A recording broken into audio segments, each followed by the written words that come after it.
பிரியமானவர்கள், வேத புத்தகத்தை வாசித்து பார்க்கும்போது தேவன் யாரோடெல்லாம் கூட அவர் இருந்தாரோ அவர்களோடு இருந்து அதிசயங்களை செய்தார் என்று நாம் காண முடியும்.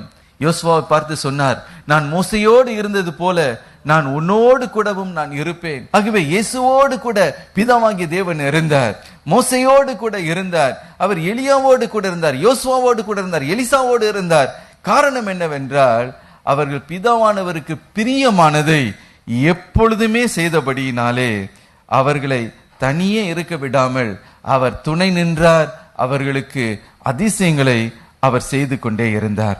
ஆகவே எனக்கு பிரியமானவர்களே, அவருக்கு பிரியமானதை நாம் செய்ய வேண்டும். நாமும் பிதாவானவருக்கு பிரியமானவைகளை செய்யும் பொழுது நாமும் நம்மையும் அவர் தனியே இருக்க விட போவதே இல்லை. ஹல்லேலூயா, ஹல்லேலூயா.